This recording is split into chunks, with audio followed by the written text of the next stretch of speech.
Hello and welcome.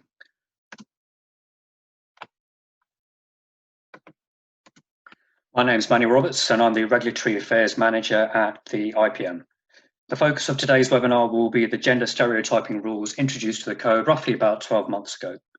I'm very pleased to be joined today by Jessica Tye, Operations Manager in Investigations at the ASA, who was part of the team whose research helped create these regulations. As always, please send in your questions at any time and we'll try and address as many as we can at the end of the webinar. So, over to Jessica.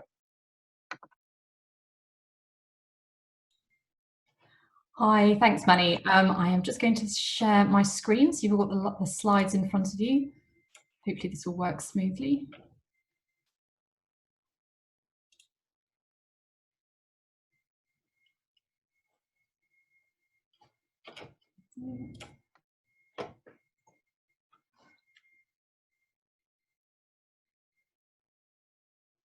Lovely. Okay. Well, thanks very much for inviting me along. I should apologise, we haven't had a chance to test out the slides and playing the ads in advance, so I really hope that it will all work smoothly, but please bear with us if there's any kind of technical glitches in playing the ads, but hopefully that will work okay. So yeah, I'm here representing the ASA, which you're probably all very familiar with, the body responsible for regulating all advertising in the UK. And I'm just going to briefly talk you through the position we take in relation to depictions of gender stereotypes in ads, where just over a year ago, a new rule came in which banned ads from depicting harmful gender stereotypes. So you should go away from the seminar with an understanding of the background to the new rules, an understanding of the kind of some key points from the guidance which accompany the rules, and then I'm going to go through, pick out some of the key rulings that we've published over the past year and what you can learn from those. And then I understand there'll be some time for questions and discussion at the end. So hopefully you'll have plenty of questions and thoughts to share with us. So just very briefly, the background to the new rules. So it's not a new thing for the ad rules to recognise potential for harms from ads, and in the past that's in relation to things like gambling and alcohol, but until recently the ad rules didn't contain any specific references to gender stereotypes. So it was actually 4 years ago now that we launched a project to find out whether we were doing enough to address potential harms resulting from the use of gender stereotypes in ads. And that was a really big piece of work. It involved talking to lots of stakeholders. We looked at the academic evidence and we also undertook our own public opinion research.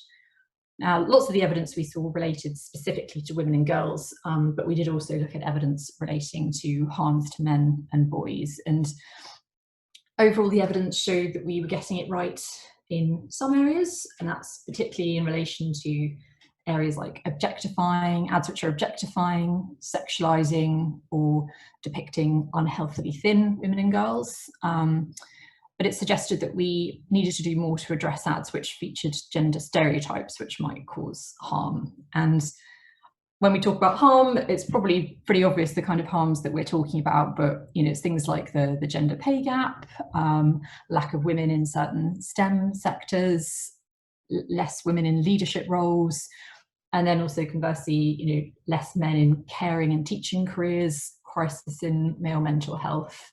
And it's really important to kind of caveat all this with the fact that, advertising is just part of wider society and culture. There's certainly no suggestion that, advertising is the main driver of harms from gender stereotypes, or that the majority of ads feature them. We certainly don't think that's the case. But our view was that even if it's only a small factor, we think it's right that the ad regulator steps in to reduce the risk of harms from ads. And something that's talked about quite a lot is the cumulative effect, and that was something stakeholders talked to us quite a lot about. The impact that kind of continually seeing these images has as a cumulative effect. Obviously, that's a bit tricky for us as an ad regulator because we can't regulate for volume. But really what our approach here is that, well, the new rule acts by isolating and prescribing specific creative treatments which might contribute to an overall cumulative effect. So that's how we've kind of approached that angle of stakeholder concerns. So what was the new rule? Well, new rules, so in both the non-broadcast and broadcast codes. So ads must not include gender stereotypes that are likely to cause harm or serious or widespread offence. So the new rule means that we consider whether the depiction of the stereotype in the ad is likely to be harmful, rather than just looking at the offence angle, which, as I'm sure you're aware, is something that's been, it's long-standing rule in the code that ads aren't allowed to cause serious or widespread offence. But by looking at whether the stereotype depicted will cause harm, the approach captures what could be subtler and quite possibly kind of non-deliberate portrayals of gender stereotypes. Whereas if you're just setting the bar at serious or widespread offence, that's likely only to capture the more kind of egregious, obvious, perhaps sometimes deliberate depictions. So accompanying the new rule, which came into force last June, there was some really detailed guidance which you can find on our website. So I have just picked out some of the key areas from that guidance. So it covered both harmful gender stereotypical roles and characteristics. So, by a role, we might be talking about particular jobs, or women doing things like cleaning, men doing the DIY. And when it comes to characteristics, we're talking about certain characteristics that are stereotypically associated with a specific gender. So, you might have an ad that shows a man being assertive in contrast with a woman being passive, for example. So the guidance makes clear that directly contrasting male and female roles and characteristics needs to be handled carefully. It doesn't prevent ads from featuring people undertake these roles. there is no ban on ads showing women cleaning or men doing DIY. I'm going to apologise if there's noise here, because I live by a train line and there's a very loud train going past. So hopefully that's mainly disturbing me rather than you, but apologies.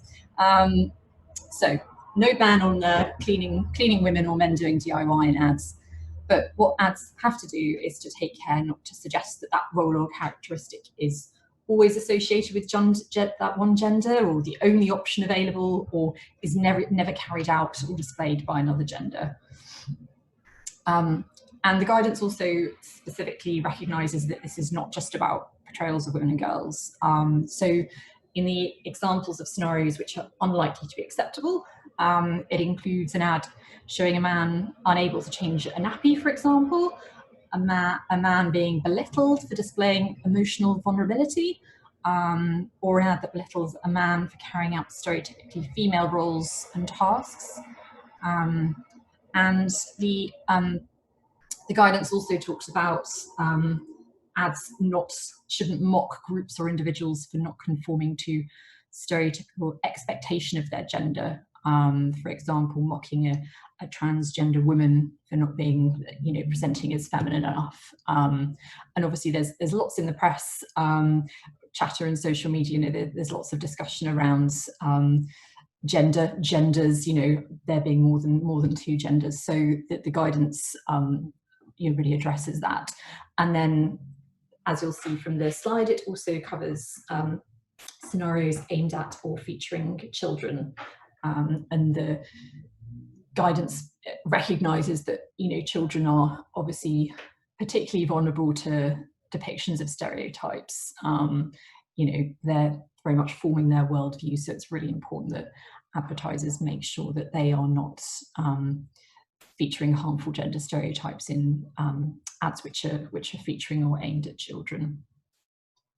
So that's the guidance that accompanied the launch of the rule last June. So we're just over a year in now, and there have been 6 formal rulings since the new rule came in. There was a little flurry of, it was 3 rulings published initially last autumn, and then there have been a sort of scattering of rulings since then. So as you'll see from the slide, 4 of them have been upheld, and then there were 2 not upheld rulings. And I'm going to go through 5 of these with you today. Just to set those in context, we receive hundreds of complaints about this area. I gave another version of this presentation last October, and I think in that point we had received 500 complaints about this area since the new rule had come in. I don't have the specific number up to date. I know there's been quite a significant dip actually in the number of complaints.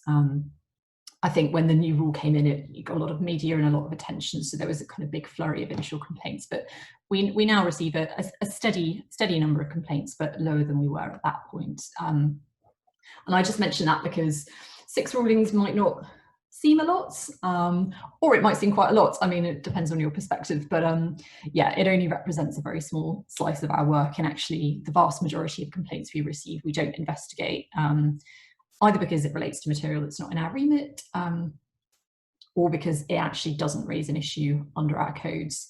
And I think what those stats tell us is that actually this isn't a huge problem in advertising. The vast majority of ads do not feature harmful gender stereotypes.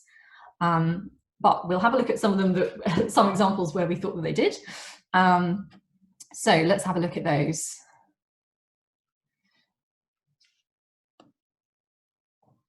So this was a TV ad for Volkswagen, and the complainants in this case believe that the ad perpetuated harmful gender stereotypes by showing men engaged in adventurous activities in contrast to a woman in a caregiving role. So I shall play the ad, and hopefully you can all see it okay and hear it.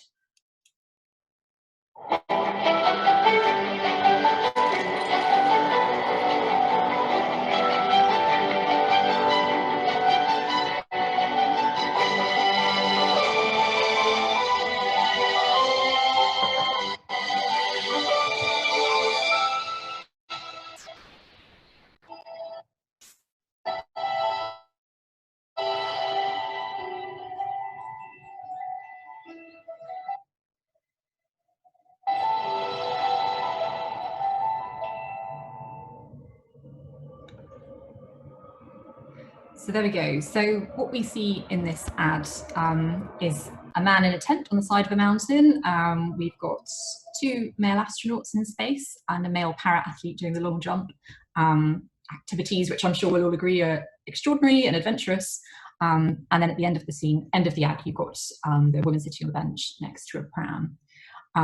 So our view was that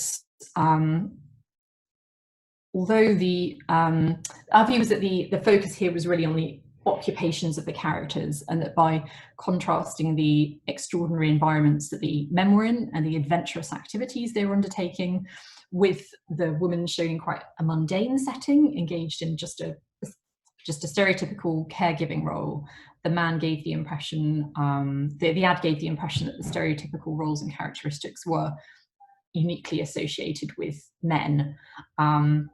I think one of the arguments the advertisers put forward was that, you know, motherhood involved adaptation, and of course that's the case. But I think there was a real clear contrast in the roles shown at the ad. And another argument they put forward was that there was a woman shown in the tent scene at the start, and that apparently one of the astronauts shown was also a woman. With the astronauts, we really didn't think that you could tell who the 3rd astronaut in the background was, and whether they were a man or a woman, and that the woman shown in the tent was, you know, the focus was very much on the man. So in this case, we did uphold the complaints. It's perhaps interesting to have a think about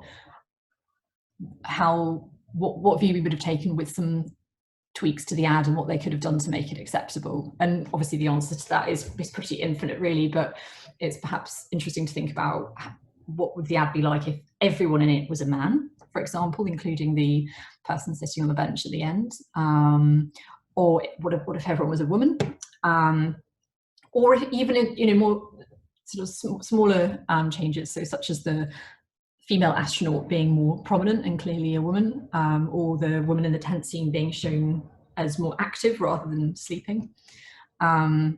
So yeah, it's quite an interesting example, and that was one of the first rulings that we made in this area. So this is a kind of good contrast example with that, because this ad also shows a contrast between men and women. So let me play the ad for you. Rock bottom, start of the journey. There will be obstacles, but it's all about finding a way through.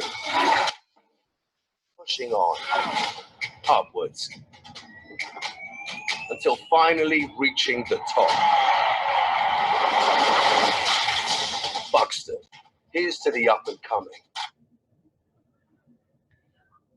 So hopefully that all played okay. It was a little bit glitchy at my end, but essentially you've got a drummer, a male drummer, a male rower, and then you've got a female ballet dancer.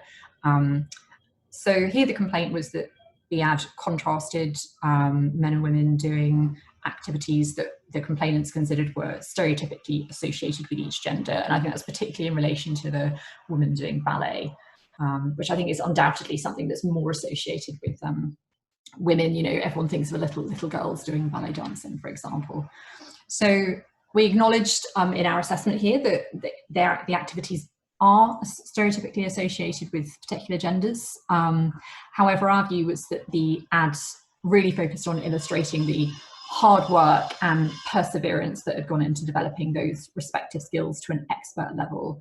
And it focused on that, you know, those characteristics, the level of drive and talent needed to achieve success, rather than on what the occupations were. And each skill was shown to be equally difficult and demanding. I think it's notable that the ballet dancer, the kind of focus was really on strength and work, rather than a more stereotypical picture of ballet, which might involve, you know, kind of more floaty dresses and not really acknowledging the hard work that is actually involved in that dance.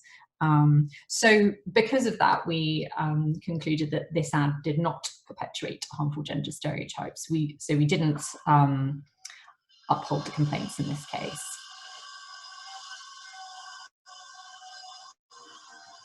So moving on, so this was the third complaint. These three cases that I'm discussing initially were all published together, and they were the earliest rulings in this area. So this one's quite interesting because the focus is more on the men within the ad. So the complainants here objected that this ad perpetuated harmful gender stereotypes by suggesting that men were incapable of caring for children and would place them at risk as a result of their incompetence. So let's see what that looks like. New dad too. Wow, look at this lunch. Yeah, hard to choose. Oh, this is good. That's really good. That's the Philadelphia. Yeah. Let's not tell Mom. More ways to enjoy a tasty lunch. Philadelphia. So we obviously had to acknowledge when we were assessing this ad that it was intended to be lighthearted and comical. However, nevertheless, we considered that the ad did portray the men as somewhat hapless and inattentive. So our view was that the ads incompetent, you know, particularly we noted the opening scene in which one of the babies is handed over by the mother to the father. And there's the final scene where one of the fathers says, "Let's not tell Mum." So our view was that this ad really relied on the kind of daddy doofus stereotype, this idea that men are unable to care for children as well as women, and that the ad implied that the fathers had failed to look after the children properly because of their gender.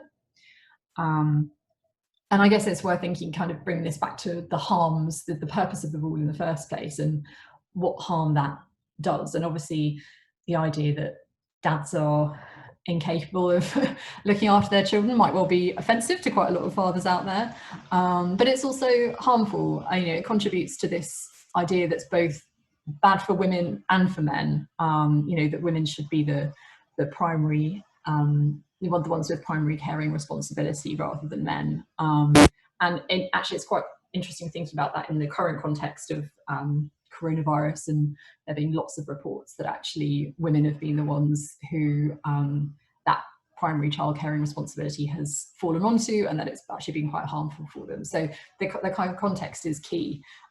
So as you might have gathered, we did uphold the complaints against this ad. I think when we published these 3 rulings, this was probably the one that was perhaps most controversial in the media. There was kind of a mixed response to it, and I think some people focus quite heavily on the humorous element of the ad.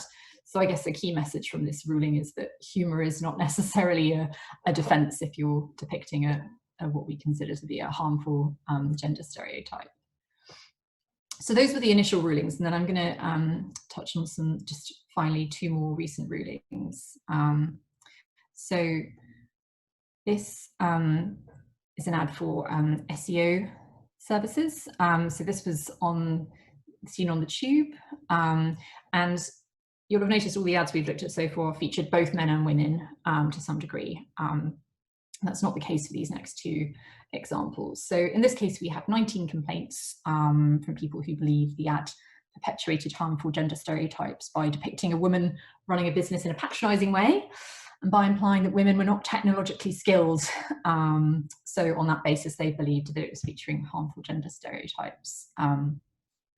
So here the advertiser said, the term girl boss was a reference to a book, popular culture movement, and a professional network, but they did acknowledge that the execution might unintentionally have come across as sexist and demeaning to women, and we agreed with them.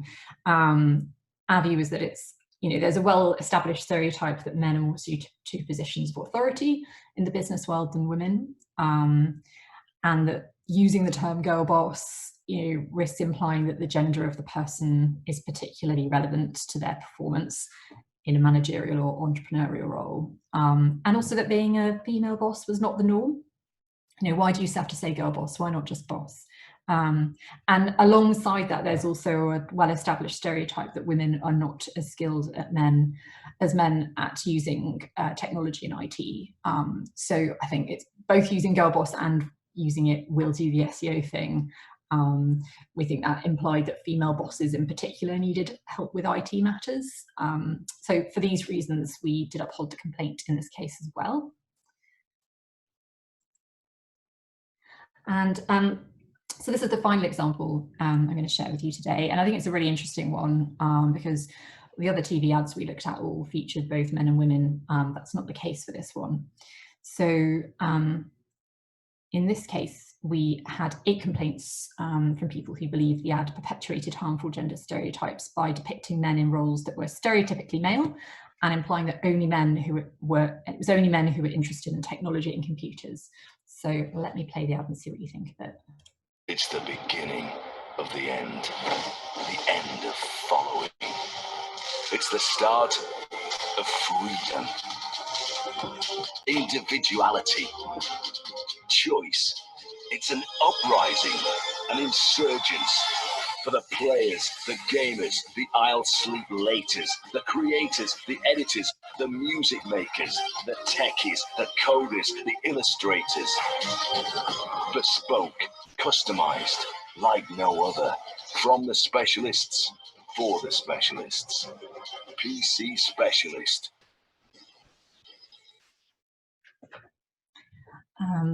So in response to the complaint, PC Specialists told us that their customer base was 87.5% male, aged between 15 and 35 years. And so their defense was that they developed their product and branding and service for and aimed at that target audience, and that the ad therefore represented a cross-section of their core customer base, and that was who they wanted to aim the ad at. It's really important to emphasise that the CAP guidance on gender stereotyping explicitly stated it was not intended to prevent ads from featuring one gender only, and that includes ads for products developed for and aimed at one gender, although whether computers is quite what they had in mind when preparing that guidance, I'm not sure. But so we undertook a careful assessment of the ads. I mean, our view was that the voiceover and fast-paced series of scenes in the ad conveyed a sense of excitement and opportunity, and really implied that those depicted in the ad were innovative and highly skilled and achieving excellence in the roles and careers mentioned, and that those watching should aspire to excel in them too. But the ad repeatedly cut to images of only men, and those individuals were both prominent and central to the ad's message of opportunity and excellence across those multiple desirable career paths.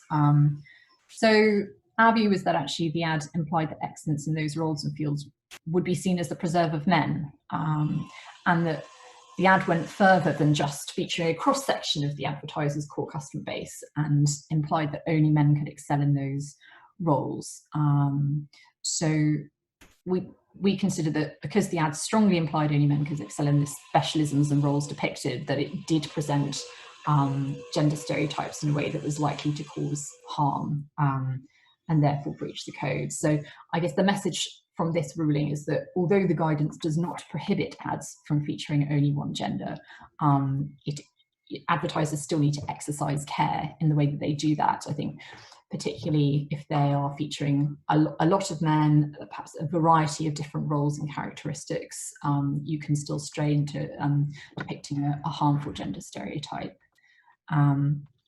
So just very quickly before we move on to questions and discussion, first of all, what's next? When the rule was announced, CAP committed to reviewing it after 12 months. So that review is currently ongoing, and the purpose of that is to check that whether the rule and the guidance are meeting their objective, and also to update the guidance to reflect ASA rulings. So that's ongoing at the moment, and if you want to see the result of that, if you're not already signed up to our newsletters or Twitter, then I would encourage you to do that. And yeah, other areas, I mean, there are some areas where we haven't yet ruled. So for example, one of those is products aimed at children or ads featuring or depicting children. So I think that would be quite an interesting area to see a ruling at some point, but obviously it depends what complaints we see, and it's perhaps reassuring in a way that we haven't ruled on it yet. Yeah, so anyway, I hope you found that interesting, and very happy to answer questions and look forward to hearing what you have to say about the rulings. Thanks.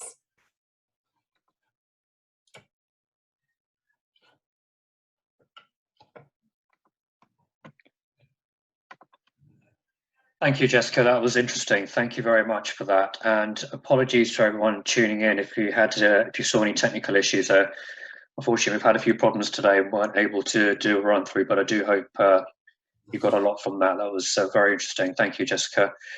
So just looking at a few questions which have come in, just looking at it from a promotional marketing perspective, obviously it doesn't appear as though there's been any rulings in this area, Jessica, but do you think promoters need to consider the nature of their prizes and their target audience when constructing their promotions? For example, is there a risk that offering a prize associated with a particular gender stereotype that's actually targeted at that gender would fall foul of the rules, do you think?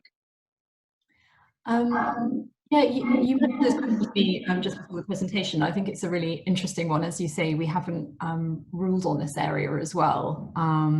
But I mean, the rules apply to all advertising and would certainly apply to promotional marketing as well. And you know, we do look at the responsibility and potential harms of prizes that are offered. You know, perhaps the most obvious example I could think of was around you know, cosmetic surgery. Obviously, different area, but you know, we do look at the responsibility of prizes that are being offered and how they're being advertised. So yeah, I'd say there's definitely potential there for ads to breach the rules, but it's also a positive that we haven't received complaints about it.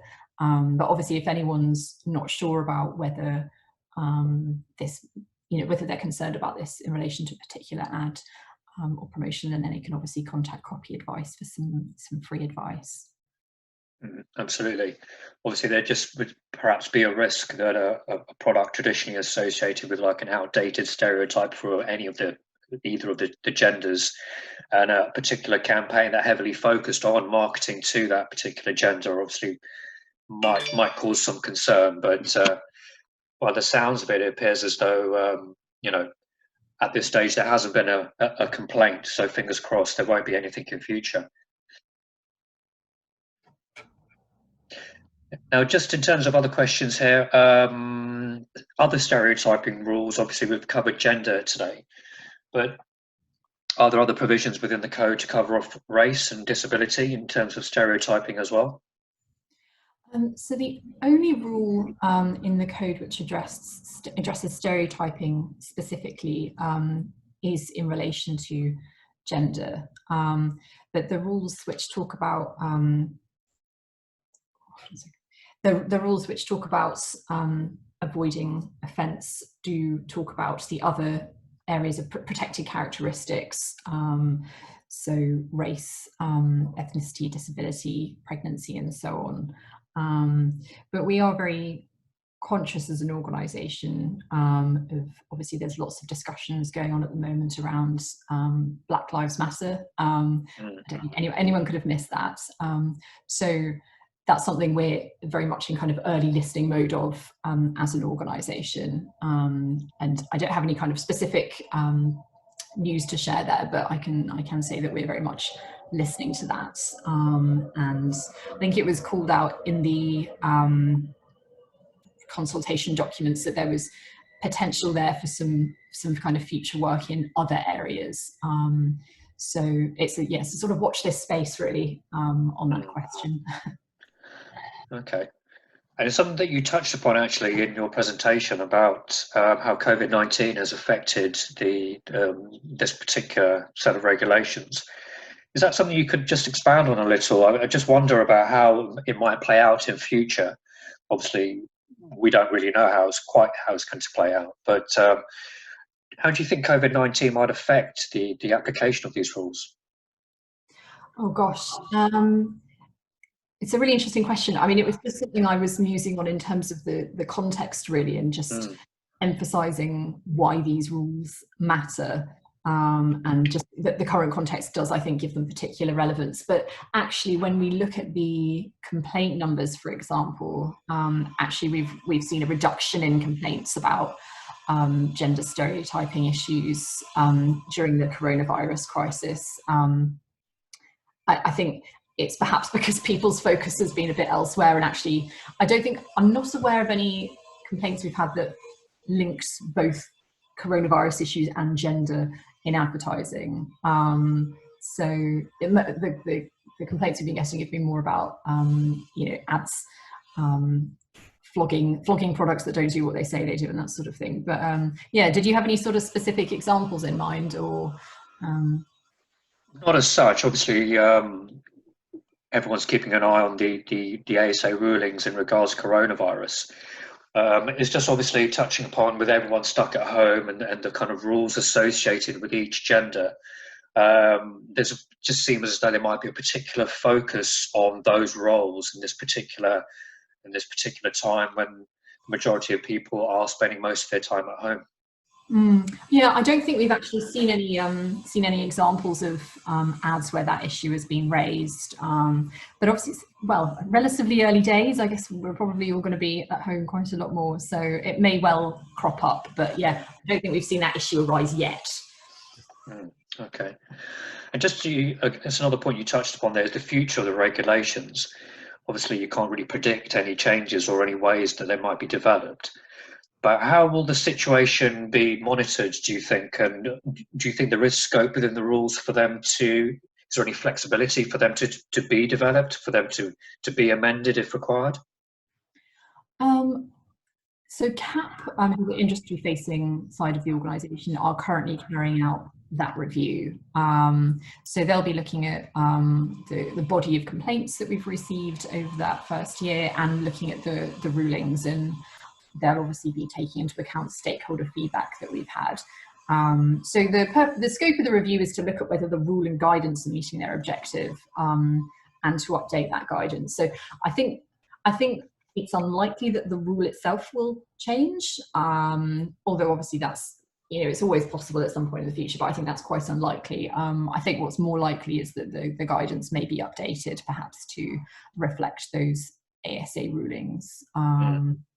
But yeah, I don't get the sense that sort of any hugely significant changes are likely there, but obviously that's a matter for CAP and their review. It does seem as though, and obviously you would have a particular view on this, that when there's the application of a particular set of new rules, there's an initial rush of complaints, but it seems to settle down over time. Yeah, that's exactly right. And then there's always this sort of, perhaps a slightly awkward settling in period. And after those initial 3 rulings, we did see a really significant amount of media coverage, both in the UK and actually globally about them. And there was some pushback from some of the industry on some of the rulings, although some were very supportive, so it was a little bit mixed. But it feels like actually things have really settled down, and that I think the rule and the guidance have actually kind of bedded in quite well now. Shall I answer a couple of these questions that are on the question on the chat function as well? Yes, that would be fantastic. So let's have a look. So do you get complaints about ads that are only offensive, harmful because the product itself is offensive, harmful? Example, Mario superhero t-shirt. Do these rules also cover brand ambassadors used in promotional marketing? So for example, is it okay to have a team of 8 20 to 35-year-old men all manning a stand promoting a computer academy? I'll answer the second question first. So, I mean, the rules apply to everything that's within the ASA's remit. Perhaps, thankfully, the composition of people manning or womaning as stands are not within our remit. So if companies want to have 8 blokes manning a stand, then they can do so under our rules. Obviously, we may have views on whether or not it's a good idea, but yes, that's not within our remit, so we wouldn't intervene there. In terms of the first question, yes, we do get complaints about ads that are only offensive or harmful because of the product itself. And that's something that predates this rule. I'm thinking off the top of my head of a case involving a mug that involved the C words, which you can probably all fill in, being advertised on a marketplace. We have to be really careful there, because obviously, if products can legally be marketed and sold, then it's not the ASA's role to intervene and stop that. So we would look very carefully at the context in which it's being presented.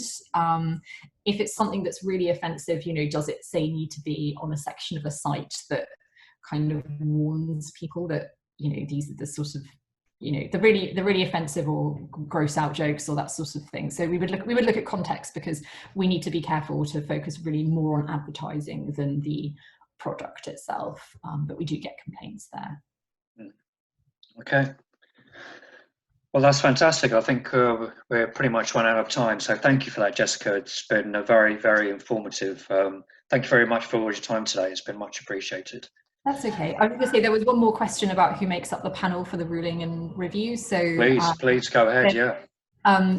That's Jessica Hargreaves. So if you have a look at the ASA website, and if you look at the information about the ASA Council, it's got details about our council, and they're both involved marketers, but also lay members as well. So yeah, you can find more information on our website.